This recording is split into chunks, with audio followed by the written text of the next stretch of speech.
Action. Hello Wisto, so today's story is Mr. Men Meet Father Christmas, and you'll see my cat Luke as well. But it was Christmas Eve and little Miss Tiny was excited, and the more she thought about Christmas, the more excited she became. Very, very excited. I wonder what Father Christmas is doing at this moment, she thought to herself. He might be polishing his sleigh, he might be feeding his reindeer, or he might be wrapping presents. He might even be wrapping my presents. I do wish I could visit him and see. Just then, she heard somebody outside her mouse hole. That's right, little Miss Tiny is so tiny she lived in a mouse hole in the skirting board in the dining room in Home Farm. It was Mr. Daydream. I was on my way to see Father Christmas, he said. Would you like to come along on a Christmas holiday with me? Little Miss Tiny could not believe her luck, if it really was luck.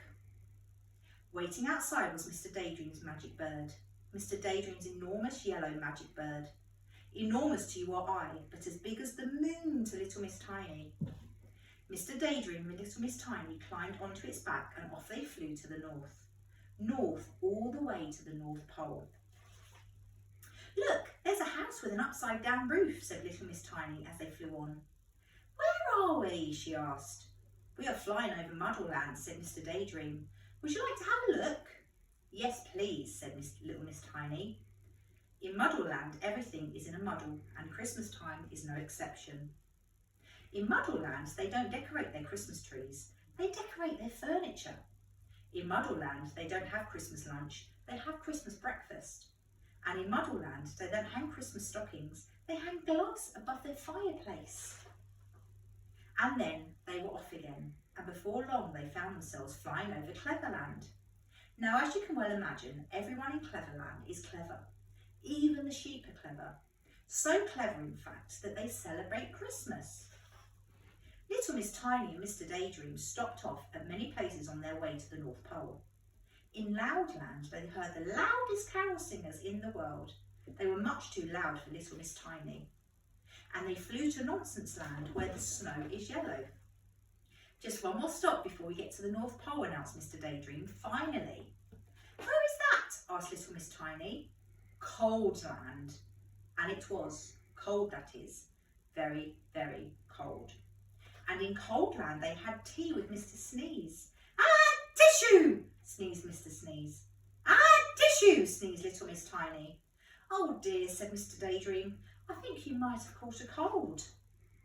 At last they reached the North Pole. Little Miss Tiny couldn't wait to meet Mr. Father Christmas. But where was he? They landed beside a large chimney stack, standing all on its own. How odd, said little Miss Tiny. Suddenly there was a rumbling sound, and two big black boots appeared in the fireplace. Oh, I think I might need to lose a bit of weight, echoed a voice from the chimney. It was Father Christmas doing chimney practice for Mr. Christmas. And with a pop, Father Christmas squeezed out of the chimney, covered in soot. Hello there, he boomed to little Miss Tiny. How about a big tour for a little person?